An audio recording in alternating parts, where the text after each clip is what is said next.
కూడా సార్ మొట్టమొదటి నుంచి మీరు అబ్జర్వ్ చేసి ఉంటారు మీరు కూడా. తెలంగాణలో ఇరిగేషన్ రివ్యూ మీటింగ్లకే ఇంజనీర్స్ కొంతమంది కోఆపరేట్ చేయట్లేదని ఆయనే చెప్పాడు కొన్ని సందర్భాల్లో. ఇప్పుడు అలాంటి సిచ్యువేషన్ మరి ఆయన మాత్రం ఏం చేస్తారు? అందుకే ఇప్పుడు వాళ్ళు కోఆపరేట్ చేయట్లేదు. మాలాంటి వాళ్ళతోనన్నా కొంత అవగాహన ఉన్న వాళ్ళతోనన్నా రిటైర్డ్ ఇంజనీర్స్ ఉన్నారు కదా. ఇప్పుడు మురళీధర్ గారు రిటైర్ అయ్యారు, ఆయనే కదా మొత్తం దాన్ని నడిపింది. ఆయన పిలిస్తే రాడా? వెంకటేశ్వర్లు గారు రిటైర్ అయ్యారు, ఈఎన్సీ, ఆయనే కాళేశ్వరం కట్టింది, ఆయన పిలిస్తే రాడా? వాళ్ళని పిలిపించుకొని కూర్చోబెట్టుకొని అవగాహన చేసుకున్నట్టయితే ఈ వెలితి ఉండదు. కానీ మొదటి నుంచి ఎందుకన్నా తెలంగాణలో గవర్నమెంట్ మారినప్పటి నుంచి రివ్యూ మీటింగ్లో అంటే స్మితా సబర్వాల్ మొత్తం ఈ ఫైల్స్ అన్ని చూశారు. అప్పట్లో సీఎం ఆఫీస్లో సెక్రటరీగా ఉంటా అనేది కదా, ఆవిడే మీటింగ్ రావట్లేదని చెప్పి మంత్రులే చెప్తున్నారు. మరి అలాంటప్పుడు ఈఎన్సీలు రావాలి, ఇంజనీర్లు కొంతమంది రావాలి, వాళ్ళు యాక్చువల్గా వాళ్ళకి తెలిసినంతగా వాళ్ళు ఎక్స్పర్ట్స్ కాబట్టి వాళ్ళు ప్రజెంట్ చేయాలి. వాళ్ళు వచ్చి ప్రజెంట్ చేయట్లేదు అనేది వీళ్ళ బాధ. ఇదంతా కూడా కేసీఆర్కి సంబంధించినటువంటి మనుషులు వీళ్ళంతా అనేది వాళ్ళ అభిప్రాయం. తీసేశారు వాళ్ళను. ముఖ్యమైన వాళ్ళు ఎవరు కాళేశ్వరానికంటే మురళీధర్ గారు, తర్వాత వెంకటేశ్వర్లు గారు, ఇద్దరిని కూడా తీసేశారు. అంటే వాళ్ళ ఎక్స్టెండ్ చేయలేదు. అప్పటికే వాళ్ళు మురళీధర్ గారు అయితే 2013లో కిరణ్ కుమార్ రెడ్డి గారు ఎక్స్టెన్షన్ ఇచ్చారు ఆయనకు రిటైర్ అయిన తర్వాత. కేసీఆర్ గారు 10 ఏళ్ళు కంటిన్యూ చేశారు. సో ఆయనను ఆపేశారు. వెంకటేశ్వర్లు కూడా రిటైర్ అయిన తర్వాత ఎక్స్టెన్షన్ మీద ఉన్నాడు, ఆయన కూడా రిటైర్ అయ్యారు. అంటే అవగాహనను పెంచుకుందామంటే వాళ్ళు సహకరిస్తారు, నేనైతే అనుకోను. బట్ అధికారంలో ఉన్న వాళ్ళు అది ఆ ఇంజనీర్స్ పేపర్ సరిగా లేవను, ఇంకో కారణమో వాళ్ళు చెప్పట్లేదు. ఇంకో మాట కూడా నాకు ఆఫ్ ది రికార్డ్ వాళ్ళు ఏం చెప్పారు ఆఫీసర్లు అంటే, సార్ వీళ్ళకు అర్థం చేసుకునే శక్తి సామర్థ్యాలు లేవు, మేము ఇంకా వాళ్ళు అడిగిన దానికి సమాధానం చెప్పడం తప్ప మేము వాళ్ళని కన్విన్స్ చేసే పరిస్థితి లేదాడ. కేసీఆర్ గారు అంటేనేమో ప్రతిది గుచ్చి అడిగి తెలుసుకునేవాడు, వీళ్ళకి ఆ ఇంట్రెస్ట్ లేవు సార్ అని చెప్పారు ఆఫ్ ది రికార్డ్. కానీ ఇది కూడా ఘోష్ కమిటీ చేసినప్పుడు కూడా అక్కడికి కూడా వచ్చి వీళ్ళు కొంతమంది సరిగ్గా సమాధానం చెప్పడానికి ఇంట్రెస్ట్ చూపించట్లేదు అనేది అది ఒక భయం ఉంది ఇంజనీర్ల మీద. వాళ్ళలో ఒక భయం ఉంది ఏంటంటే ఏదైనా తప్పు జరిగితే మేము పట్టించుకోలేదని మా మీదకి ఎక్కడ వస్తుందో, అది ఆ భయంతో వాళ్ళు చెప్పడం లేదు. వాస్తవంగా O&M సంబంధించిన మిస్టేక్స్ అయితే ఉన్నాయాడ, ఆపరేషన్ మెయింటెనెన్స్. సరే వాళ్ళు మేము కేసీఆర్ గారికి విన్నవించినాం, ఆయన పట్టించుకోలేదు, మాకు ఫండ్స్ రాలేదు, ఇట్లాంటివి చెప్తారు. జరిగింది కూడా వాస్తవంగా. ఏంటంటే ఆయన కూడా ఒకసారి ప్రాజెక్ట్ కమెంట్స్ అయిన తర్వాత మళ్ళీ దాన్ని పట్టించుకోలేదు. అంతకుముందులాగా ఏం జరుగుతుంది అక్కడ, ఎందుకు కొట్టుకుపోయినాయి బ్లాక్స్, ఆ తర్వాత కాఫర్ డ్యాము ఎందుకు అవశేషాలు అక్కడ మిగిలినాయి, ఇవి ఆయన పట్టించుకోలేదు. ఆయన ఎంతసేపు ఎంజాయ్ చేశాడు, నీళ్ళు వస్తున్నాయి, పంటలు పండుతున్నాయి, రైతులు హ్యాపీగా ఉన్నారు అని చెప్పి. వ్యవస్థలు ఉన్నాయి, వ్యవస్థలు పనిచేస్తాయి అనుకున్నాడు ఆయన. కానీ ఇంజనీర్స్లలో కొంత నిర్లక్ష్యం కనబడ్డది. తర్వాత పూర్తిగా ఇవన్నీ చేయకుండానే వాళ్ళ లయబిలిటీ నుంచి వాళ్ళని తొలగించడం అనేది పెద్ద బ్లండర్. అది ఎలాంటి ఇట్లాంటివి కొన్ని పడ్డాయి. తర్వాత కాగు ఆంక్షలు పెట్టినప్పుడు వాళ్ళు ప్రశ్నలు వేసినప్పుడు ప్రాపర్గా ఆన్సర్స్ ఇవ్వలేదా తెలియదు. బట్ కాగ్ రిపోర్ట్లో మిస్అండర్స్టాండింగ్స్ కనబడ్డాయి. ఫర్ ఎగ్జాంపుల్ ఇప్పుడు 1,47,000 కోట్లు దాని బడ్జెట్ పెరిగిందని కాగ్ చెప్పింది. నిజానికి ఇంట్రెస్ట్ను అలా కలిపారు. ఇంట్రెస్ట్ని కలపడం అనేది కరెక్ట్ కాదు. ఇంట్రెస్ట్ను పక్క పెడితే 1,21,000 కోట్లే దాని ఇప్పటి వరకు కూడా. అందులో 30,000 కోట్లు అడిషనల్ టీఎంసీ. అంటే 1,21,000 కోట్ల 30,000 కోట్లు తీసేస్తే మిగిలేదు ఎంత? 91,000 కోట్లు. అంటే ఎంత పెరిగింది కాళేశ్వరం కాస్ట్? 80 నుంచి 91 కోట్లకు పెరిగింది. 10 సంవత్సరాలలో ఆ మేరకు పెరగదా?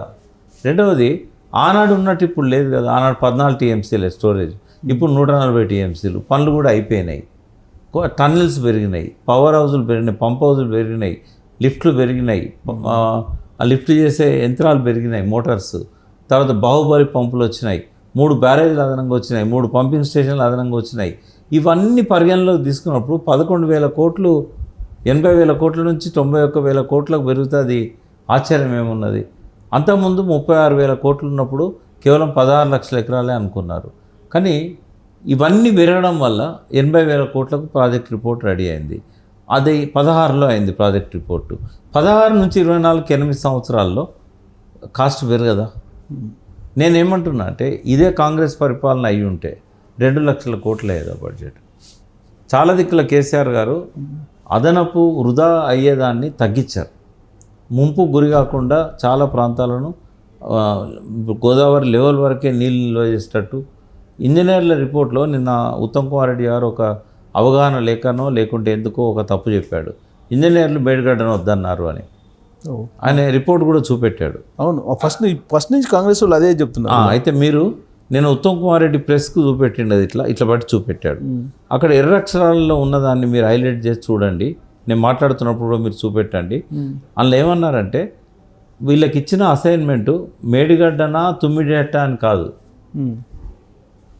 అని సరి చేసుకోవాలి ఉత్తమ్ కుమార్ రెడ్డి.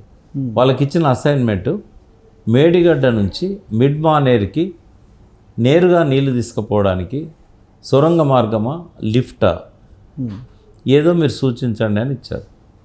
ఇస్తే వాళ్ళు ఏమన్నారంటే ఇది పక్కకు పెట్టండి, ఇది వైబుల్ కాదన్నారు.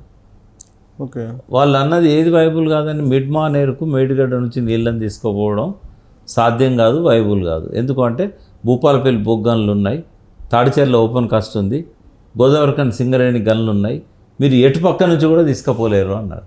ఓకే, దాని అర్థం ఏంది? మేడిగడ్డ నుంచి మిడ్ మానేరుకు తీసుకుపోవడం సాధ్యం కాదన్నారు కానీ మేడిగడ్డ సాధ్యం కాదన్నారా? రెండవది, అది 9-11 పేజీల రిపోర్టు, 10.5 పేజీలు.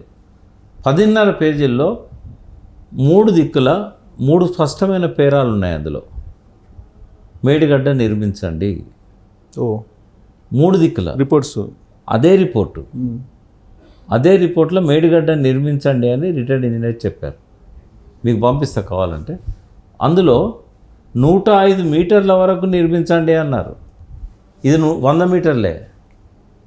ఇంకో మాట కూడా చెప్పారు, 105 మీటర్లు నిర్మిస్తే కొంత ముంపు ఎక్కువగా ఉంటుంది, వాళ్ళకు పరిహారం ఇవ్వాలని చెప్పారు. కేసీఆర్ గారు ఏం చేశారు? మేడిగడ్డ నిర్మించిండు కానీ 105 ఎత్తు పోలే, 100 మీటర్లు ఎత్తుకెపోయండి, ఎందుకంటే మహారాష్ట్రలో ముంపు గురవుతుంది, వాళ్ళ అనుమతి ఇవ్వరు మనకని. మేడిగడ్డను వద్దని వాళ్ళు చెప్పలేదు. మీరు ఎవరినైనా 5 4 ఇప్పుడు ఇండియా అన్నారు, ఒక అతను అమెరికా అన్నాడు. ఆ 4 ఎవరినైనా కూర్చోబెట్టి మీరు ఆ రిపోర్టు వాళ్ళు తెమ్మనండి, చూపెట్టమనండి. అంత అబద్ధాలు ఒక నీటిపారుదల శాఖ మంత్రి ఎట్లా చెప్తాడు? ఉత్తమ్ కుమార్ రెడ్డి మంచి ఇంగ్లీష్ వచ్చు, మరి ఆయన ఆ రిపోర్ట్ కూడా చేతిలో ఉంది. ఆ ఒక్క పేర ఇంజనీర్లు చూపెట్టారో ఎవరు చూపెట్టారో తెలియదు. మరి అందులోనే ఇంకో 3 పేరాలు ఉన్నాయి కదా, ఆ పేరాల్లో మేడిగడ్డ కట్టుమని ఉంది కదా. అదే ఫస్ట్ నుంచి వాళ్ళు అదే చెప్తున్నారు కదా, తుమ్మిడి హెడ్ అక్కడ నిర్మించాలనేది వాళ్ళు ఫస్ట్ నుంచి అదే చెప్తున్నారు కదా. ఏమంటున్నారు సుబ్బారావు గారు? ఇంకా 20 ఏళ్ళు కాంగ్రెస్ ప్రభుత్వం ఉన్నా కూడా తుమ్మిడిహెడ్ దగ్గర బ్యారేజ్ నిర్మించడం సాధ్యం కాదు. ఒకవేళ సాధ్యమైనా కూడా అది చాలా ఎక్స్పెన్సివ్ అవుతుంది, దానివల్ల ఫలితం చాలా తక్కువగా ఉంటుంది. ఎందుకంటే కేసీఆర్ గారు మొట్టమొదటి వ్యక్తి తుమ్మిడిహెడ్ దగ్గర బ్యారేజ్ నిర్మాణం చేయాల్సిందే అని పట్టుబట్టిన మొట్టమొదటి వ్యక్తి కేసీఆర్ గారు. మేము మేనిఫెస్టో రాసేటప్పుడు కూడా తుమ్మిడిహెట్టే రాశాడు ఆయన. తర్వాత ఆయనకి మేడిగడ్డ ఆలోచన కూడా లేదు. మరి ఎందుకు మార్చారు చెప్తాను నేను మీకు. తుమ్మిడిహెట్ దగ్గర ఒక 2-3 సమస్యలు ఉన్నాయి, అవి పరిష్కారం కావు అనేది కేసీఆర్కి అర్థమైంది. వీళ్ళు కూడా చేయలేరు. అది ఏంటిది? అది నెంబర్ 1 ఏంటంటే తుమ్మిడిహెట్ కట్టుకునేది ఎందుకు మనం అంటే 160 టీఎంసీలను లిఫ్ట్ చేయడానికి. ఆ రోజు ప్రాణహిత చేవెళ్లలో 16 లక్షల ఎకరాలకు నీళ్ళు ఇవ్వాలని రాజశేఖర రెడ్డి గారు సూచించారు. దానికోసమే ఆ ప్రాజెక్ట్ రిపోర్ట్ తయారైంది, నిర్మాణాలు కూడా మొదలైనవి, అవార్డు అయిన వర్క్స్ కూడా. ఈ ఆంధ్ర కాంట్రాక్టర్లని పదే వాళ్ళు చెప్తుంటారు కదా, కోదండరాం లాంటి వాళ్ళు. ఆ వర్క్స్ అప్పుడు టెండర్ పెట్టినప్పుడు వాళ్ళకే వచ్చింది. సమైక్య రాష్ట్రంలో 2008లో వాళ్ళకు వర్క్ అసైన్మెంట్ ఇచ్చింది రాజశేఖర రెడ్డి ప్రభుత్వం. ఈపీసీ కింద వాళ్ళని అపాయింట్ చేసింది రాజశేఖర రెడ్డి ప్రభుత్వం. పనులు జరిగినాయి. ఆ 7,000 కోట్ల పనులు సమైక్య ఆంధ్రప్రదేశ్లో జరిగినాయి. కేసీఆర్ గారు వచ్చేసరికి ఫస్ట్ ప్రయారిటీగా తీసుకున్నాడు. దీన్ని జాతీయ ప్రాజెక్టు కూడా చేయమని చెప్పి డిమాండ్ చేశాడు. జూలై నెలలో 3వ వారంలో హరీష్ రావు గారు నీటిపారుదల శాఖ మంత్రిగా ఇక్కడి నుంచి ఒక బృందాన్ని తీసుకొని పోయి అక్కడ కాంగ్రెస్ గవర్నమెంట్ ఉండే మహారాష్ట్రలో ఆ ఇరిగేషన్ మినిస్టర్ని కలిశాడు, ముఖ్యమంత్రిని కూడా కలిశాడు. కలిస్తే ఏం చెప్పారు? 4 రోజులు ఎలక్షన్ పెట్టుకొని, అప్పటికి 3 నెలలు 4 నెలలు ఎలక్షన్ ఉన్నది, మేము ఇప్పుడు దీన్ని ముట్టుకుంటామా, మేము గెలిచి మళ్ళీ వస్తే ఆలోచిద్దాం, ఎందుకంటే ప్రజలు ప్రొటెస్ట్ చేస్తున్నారు, వాళ్ళతో మేము పెట్టుకోమని చెప్పారు. తర్వాత ఇమ్మీడియట్గా బీజేపీ గవర్నమెంట్ ఫామ్ అయింది. ఫామ్ అయిన తర్వాత కేసీఆర్ గారు ఏం చేశారు? గవర్నర్గా విద్యాసాగర్ రావు గారు అపాయింట్ కాగానే అని తెలంగాణ బిడ్డ గోదావరి నీళ్ళ కోసం పాదయాత్ర చేశాడు, తెలంగాణ కోసం కొట్లాడిండు. ఆయన ఆధ్వర్యంలో డిస్కషన్ జరిగితే ఫడ్నవీస్ను ఒప్పిస్తాడు అని చెప్పి ఈయన పోయాడు. ఆయన బర్త్డే రోజు ఇక్కడ కేక్ కట్ చేయాల్సింది మొదటిసారి ముఖ్యమంత్రి అయిన తర్వాత మొదటి బర్త్డే అన్నీ వదిలిపెట్టి ఒక స్పెషల్ ఫ్లైట్లో పోయాడు. అందరినీ తీసుకొని పోయిండు. పోయిన తర్వాత ఫడ్నవీస్ ఏం చెప్పాడు, రాజ్భవన్లోనే కేక్ కట్ చేశాడు బర్త్డే కేక్. విద్యాసాగరరావు గారు రిక్వెస్ట్ చేశారు ఫడ్నవీస్ను, నువ్వు ఏదైనా చేసి కనకరించవా, తుమ్మిడేటి దగ్గర కొద్దిగా ముంపు ఉంటుంది, నువ్వు ఎట్లన్నా పర్మిషన్ ఇవ్వని అడిగాడు. ఆయన ఏం చెప్పాడు అందరి ముందే, ఈ ప్రాజెక్టు కోసమే నేను ఉద్యమం నడిపాను, నేను జైలు పోయినాను, వాళ్ళు నన్ను ఎన్నుకున్నది కూడా నేను వస్తే ఈ ప్రాజెక్ట్ ఆపుతానని. ఈ ముంపు గురయ్యే ప్రాంతం అంతా ఆయనకు దగ్గరి బంధువు అక్కడ ఎమ్మెల్యే, ఓకే, ఆమె లీడ్ చేసింది మూమెంట్. కాబట్టి నేను ముఖ్యమంత్రిగా ఉన్నంతకాలం నేను ఎట్లిస్తాను దీనికి, నా పరువేం కావాలి, కాబట్టి అది సాధ్యం కాదు. మరి ఏం చేద్దాం, ఇంజనీర్ల కమిటీ వేసి కొంత ముంపు తగ్గించుకోండి, నీళ్లు తీసుకుపోవడానికి నేను వ్యతిరేకం కాదని చెప్పాడు. అయితే ఇంజనీర్ల హై లెవెల్ కమిటీ వేశారు. ఒక 2-3 సార్లు జలసౌదాలో ఇక్కడ డిస్కషన్స్ అయినాయి, అక్కడ కూడా డిస్కషన్స్ అయినాయి. ఫైనల్ ఇంజనీర్లు చెప్పింది ఏంటంటే 148 మీటర్ల ఎత్తు అయితేనే మేము అనుమతిస్తాము, అంతకంటే 1 ఇంచ్ అయినా మేము అనుమతించేది లేదన్నారు. 148 మీటర్ల ఎత్తులో కనుక మనం తుమ్మిడట్ నిర్మించినట్టయితే ముంపు సమస్య కొంచెం తగ్గేది వాస్తవమే, కానీ ఇంకొక లిఫ్ట్ పెట్టుకోవాల్సి వస్తుంది. ఎందుకు అంటే 152 మీటర్ల ఎత్తులో అంతకుముందు అనుకున్నారు కదా, కాలువలు అప్పటికే తవ్వారు. ఆ కాలువలకు నీళ్లు 152 మీటర్ల ఎత్తు అయితేనే అంతాయి. ఇప్పుడు ఏం చేయాలి, 148 నుంచి 4 మీటర్ల ఎత్తు లిఫ్ట్ పెట్టుకోవాలి, మళ్ళీ ఒకటి నంబర్ 1. నంబర్ 2 ఏంటంటే అక్కడ అవైలబిలిటీ ఉన్న వాటరు చాలా తక్కువ, 165 టీఎంసీలు. అయితే బీఆర్ఎస్ ప్రభుత్వము అబద్ధాలు చెప్తుంది. కేంద్రం ఎన్నడూ కూడా సిడబ్ల్యూసి ఇక్కడ నీటి లభ్యత లేదు అని చెప్పలేదు అని సాక్షాత్తు ఆ జలశక్తి అడ్వైజర్ వేదిర శ్రీరామ్ తెలంగాణ బిడ్డ ఆయనే చెప్తున్నాడు. అంటే అర్ధసత్యాలు చెప్పడం అనేది ఆయన క్యారెక్టర్ను పతనం చేసింది. మాకందరికీ చాలా గౌరవం, ఆయన ఒక తెలంగాణ బిడ్డ, అంత పెద్ద పొజిషన్లో ఉన్నాడు, అమెరికాలో ఉండి కూడా ఇక్కడ వచ్చి తెలంగాణ ఉద్యమంలో పార్టిసిపేట్ చేశాడు.